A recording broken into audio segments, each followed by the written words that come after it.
તો hello friend, કેમ છો? તો અત્યારે ગામડામાં વાવણી કરવાનું ચાલુ થઈ ચૂક્યું છે. તો લોકો બધા વાવણી કરવા માંડ્યા છે અને અત્યારે અમે પણ વાવણી કરવાની ચાલુઆત કરી દીધી છે.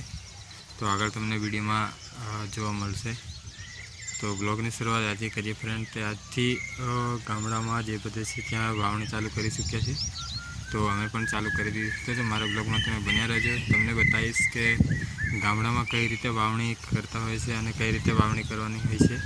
જે ડુંગરાળ વિસ્તાર છે અમારા જેવા, કે જ્યાં સરખું નથી, પહાડ જેવું છે, તો ત્યાં કેવી રીતે વાવણી થતી હોય છે એ બધી જ પૂરી ડિટેલ આપણે મારા બ્લોગમાં તમને જોવા મળશે. અને સાથે સાથે મારા બ્લોગમાં ઘણું બધું શીખવા પણ મળશે ફ્રેન્ડ, અને જાણવા પણ મળશે.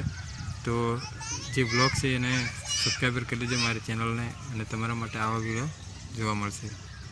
તો આગળ હું તમને બતાવું કે કઈ રીતે વાવણી અમે કરી રહ્યા છીએ. પૂરી ડિટેલ તમે જોજો અને લાઈક, શેર, સબસ્ક્રાઈબર કરતા રહેજો.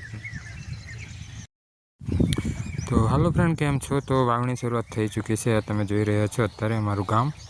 તો મારા ગામમાં અત્યારે વરસાદ પડ્યા પછી વાવણીની શરૂઆત થઈ ચૂકી છે અને અત્યારે લોકો વાવણી કરી રહ્યા છે. તો અમે પણ વાવણી કરી રહ્યા છીએ. તો તમે જોઈ શકો છો અત્યારે અમારા ખેતરમાં વાવણી કરી રહ્યા છે. અમે આ રીતે વાવણી અમારે કરવાની હોય છે. ડુંગરાળ વિસ્તાર છે એટલા માટે અમે આ રીતે વાવણી કરતા હોય છે. તો તમે પણ જોઈ શકો છો કે હાથથી કે દાણા નાખીને અમારે કરવાનું હોય છે આની વાવણી.